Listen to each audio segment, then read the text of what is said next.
السلام علیکم ورحمۃ اللہ وبرکاتہ۔ میں ہوں محمد رضوان اور آپ دیکھ رہے ہیں 7 منٹ لیکچر۔ آج کے اس لیکچر میں ہم انٹرمیڈیٹ پارٹ 2 کی اردو کی حمد کو پڑھیں گے۔ شروع کرتے ہیں جی۔ بسم اللہ الرحمن الرحیم۔ سب سے پہلے حمد کے مصنف جو کہ مولانا ظفر علی خان ہیں، میں چاہتا ہوں ان کا تھوڑا سا تعارف آپ کو کروا دیا جائے۔ 1873 کو سیالکوٹ میں پیدا ہوئے اور 1956 کو وزیر آباد میں وفات پائی۔ ان کا مزار وزیر آباد کے نواحی علاقہ کرم آباد میں موجود ہے۔ ذمہ دار کے نام سے 7 روزہ اخبار نکالتے تھے۔ یہ اخبار اصل میں ان کے والد محترم مولوی سراج الدین صاحب نکالتے تھے اور انہوں نے اس کی ادارت بعد میں سنبھال لی۔ ان کو قادر الکلام شاعر تصور کیا جاتا ہے۔ حمد اور نعت لکھنے میں مہارت تامہ، بہت اچھی مہارت رکھتے تھے۔ بہارستان، نگارستان، چمنستان ان کے شعری مجموعے ہیں۔ آپ کو بابا صحافت بھی کہا جاتا ہے۔ یہ MCQز بھی پوچھا جاتا ہے PPSC کے پیپر میں۔ آپ بھی یک وقت مصنف، شاعر، صحافی بھی تھے۔ چلتے ہیں جی ان کی حمد کی طرف۔ حمد کا سب سے پہلا شعر آپ کے سامنے ہے۔ پہنچتا ہے ہر ایک میں کش کے آگے دور جام اس کا، کسی کو تشنائے لب رکھتا نہیں ہے لطف عام اس کا۔ الفاظ میں نہیں دیکھتے ہیں۔ سب سے پہلے میں کش کا مطلب ہوتا ہے شراب پینے والا، دور جام شراب کے پیالے کا چکر، اور تشنائے لب پیاسے ہونٹ، اصل میں وہ آدمی کہ جس کے ہونٹ پیاس کی وجہ سے پھٹ چکے ہوں، اس کے ہونٹوں کے اوپر پڑپڑیاں بن چکی ہوں پیاس کی وجہ سے، اس کو تشنائے لب کہتے ہیں۔ اور لطف عام، ہر کسی پر مہربانی۔ شعر کا مفہوم دیکھیے جی۔ اللہ کا لطف و کرم ہر ایک کے لیے عام ہے، اس سے کوئی محروم نہیں ہوتا، اور بالکل ایسے ہی ہے۔ اللہ تعالیٰ کی رحمت جو ہے وہ سب کے لیے ہے۔ اللہ تعالیٰ کی رحمت یہ نہیں دیکھتی کہ یہ مومن ہے، یہ کافر ہے، یہ عیسائی ہے، یہ سکھ ہے، یہ یہودی ہے، بلکہ اللہ تعالیٰ کی رحمت ہر ایک کے آگے پہنچتی ہے۔ جس طرح شراب کے پیالے کا چکر ہر ایک شرابی کے سامنے پہنچتا ہے اور وہ اس سے شراب پیتا ہے، اسی طرح اللہ کی رحمت سب کے سامنے پہنچتی ہے اور اللہ کی رحمت ان کو ملتی ہے۔ اللہ تعالیٰ کی رحمت کے 2 حصے ہیں۔ ایک حصہ دنیا کے لیے ہے اور دوسرا حصہ آخرت کے لیے ہے۔ نبی صلی اللہ علیہ وآلہ وسلم نے بھی فرمایا کہ اللہ تعالیٰ فرماتے ہیں کہ میری رحمت کے 100 حصے ہیں اور ان میں سے ایک حصہ میں نے دنیا میں بھیجا ہے، اور اس ایک حصے کی وجہ سے دنیا کے سارے لوگ آپس میں پیار کرتے ہیں، محبت کرتے ہیں، اور باقی جو 99% حصے ہیں وہ اللہ نے اپنے پاس محفوظ کر کے رکھے ہوئے ہیں، اور اللہ کہتے ہیں کہ میں وہ حصے رحمت کے کل قیامت کو استعمال کروں گا اور اپنی رحمت سے جسے چاہوں میں بخش دوں گا۔ جو دنیا کی رحمت ہے وہ سب کے لیے ہے، مومنوں کے لیے، کافروں کے لیے، سکھ، عیسائی، یہودی کے لیے، اور جو قیامت کے لیے رحمت ہے وہ صرف اور صرف مسلمانوں کے لیے، مومنوں کے لیے خاص ہے۔ تشریحی حوالہ جات میں یہ دیکھیے جی کہ لکھا ہوا ہے، یار کو ہم نے جا بجا دیکھا، کہیں ظاہر کہیں چھپا دیکھا، نیاز بریلوی صاحب کا شعر ہے، اور یہ اللہ تعالیٰ کی ذات کے بارے میں ہے، اور واقعی اللہ تعالیٰ کی رحمت ہر جگہ نظر آتی ہے لیکن اللہ تعالیٰ نظر نہیں آتا۔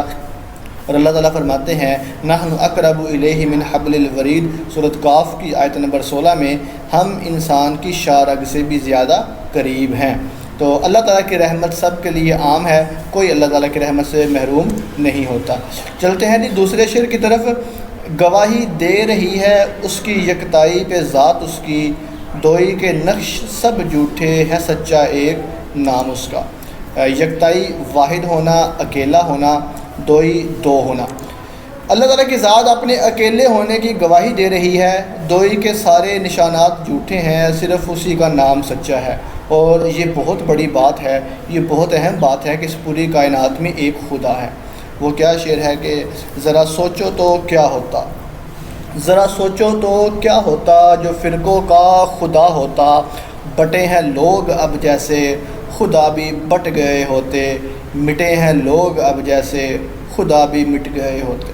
اللہ تعالیٰ ایک ہے، توحید اللہ تعالیٰ جس کو کہتے ہیں توحید، اللہ تعالیٰ ایک ہے ذات کے اعتبار سے، صفات کے اعتبار سے، اور صفات کے تقاضوں کے اعتبار سے۔ ذات میں واحد ہونے سے کیا مراد ہے؟ اللہ تعالیٰ کی ذات ایک ہے۔ قل هو اللہ احد اللہ الصمد لم یلد ولم یولد ولم یکن لہ کفوا احد۔ اللہ تعالیٰ صفات میں ایک ہے، ان اللہ سمیع علیم، اللہ سننے والا ہے اور جاننے والا ہے۔ اچھا یہاں پر ایک بات اور کلیئر کر لیں، اللہ سنتا بھی ہے، جانتا بھی ہے، آپ بھی سنتے ہیں، میں بھی سنتا ہوں، جانتے ہیں۔ آپ کے اور میرے سننے اور جاننے میں فرق ہے، میرا اور آپ کا سننا محدود ہے، ہم ایک دو لوگوں کو ایٹ اے ٹائم سن سکتے ہیں، ہم ایک وقت میں صرف انسانوں کو سن سکتے ہیں، جانوروں کو نہیں سن سکتے، یا ہم جانتے ہیں تو تھوڑا علم جانتے ہیں دیوار کے پار کیا ہو رہا ہے، کسی دوسرے ملک میں کیا ہو رہا ہے، یا کہ کوئی بندہ کیا کام کر رہا ہے ہم نہیں جانتے، ہمارا سننا ہمارا جاننا محدود ہے۔ لیکن جب اللہ تعالیٰ کے بارے میں یہ کہا جائے گا کہ ان اللہ سمیع علیم، اللہ سنتے ہیں جانتے ہیں، تو اللہ کا سننا اور جاننا لامحدود ہوگا۔ کالی رات کے وقت کالے پہاڑ کے اوپر ایک کالی چیونٹی کو چلنے کو بھی اللہ نہ صرف جانتے ہیں بلکہ اس چیونٹی کے پاؤں سے جو رگڑ پیدا ہوتی ہے اللہ اس رگڑ کو بھی جانتے ہیں۔ تشریحی حوالہ جات دیکھیے، اللہ فرماتے ہیں کہ لو کان فیہما الہۃ الا اللہ لفسدتا، اگر اس زمین و آسمان میں دو خدا ہوتے تو فساد برپا ہو جاتا، اور واقعی ایسا ہونا تھا۔ اگر دو خدا ہوتے تو ایک خدا نے کہنا تھا میں نے سردیاں لے کر آنی ہے، دوسرے نے کہنا تھا میں نے گرمیاں لے کر آنی ہے، ایک نے کہنا تھا میں نے اس کی تقدیر کو اچھا بنانا ہے، دوسرے نے کہنا تھا میں نے اس کی تقدیر کو برا بنانا ہے، تو دو خدا ہوتے تو فساد برپا ہو جانا تھا۔ اور دوسرا شعر امیر مینائی کا لکھا ہوا ہے، دوسرا کون ہے جہاں تو ہے، کون جانے تجھے کہاں تو ہے۔ تیسرے شعر سے شروع کرتے ہیں جی۔ ہر ایک ذرہ فضا کا داستاں اس کی سناتا ہے، ہر ایک جھونکا ہوا کا آ کے دیتا ہے پیام اس کا۔ داستاں کہانی کو کہتے ہیں، پیام پیغام کو۔ فضا کا ہر ذرہ اس کی داستاں سناتا ہے اور ہوا کا ہر جھونکا اس کا پیغام دیتا ہے۔ یہ اللہ تعالیٰ کی ذات کے بارے میں ہے کہ اللہ تعالیٰ کی ذات کی گواہی ہر ایک چیز دے رہی ہے، ہر ایک ذرہ، ہر ایک جھونکا ہوا کا اللہ تعالیٰ کا پیغام دیتا ہے، ہر ایک چیز اللہ تعالیٰ کے وجود کی گواہی دے رہی ہے۔ اس کے تشریح حوالہ جا دیکھیے جی کہ آفاق میں پھیلے گی کب تک نہ مہک تیری، گھر گھر لیے پھرتی ہے پیغام صبا تیرا۔ الطاف حسین حالی کا شعر ہے اور مظفر وارثی کا شعر ہے، کوئی تو ہے جو نظام ہستی چلا رہا ہے وہی خدا ہے، دکھائی بھی جو نہ دے نظر بھی جو آ رہا ہے وہی خدا ہے۔ کہ اللہ تعالیٰ کی ذات کسی کو نظر نہیں آتی، آپ نے، میں نے، کسی نے بھی، انسان نے اللہ تعالیٰ کو نہیں دیکھا، لیکن اس کے باوجود بھی اللہ تعالیٰ ہر چیز میں نظر آ رہا ہے۔ اللہ تعالیٰ کا وجود تو نہیں نظر آ رہا، لیکن اللہ تعالیٰ کی بنائی ہوئی چیزیں اللہ تعالیٰ کے وجود کی گواہی دے رہی ہیں، جس میں ہوا کا ہر ایک جھونکا ہے اور فضا کا ہر ایک ذرہ اس کی گواہی دے رہا ہے۔ میں امید کرتا ہوں کہ آپ کو آج کا لیکچر سمجھ آیا ہوگا۔ آپ کی سماعتوں کا بہت بہت شکریہ۔ اللہ حافظ و ناصر۔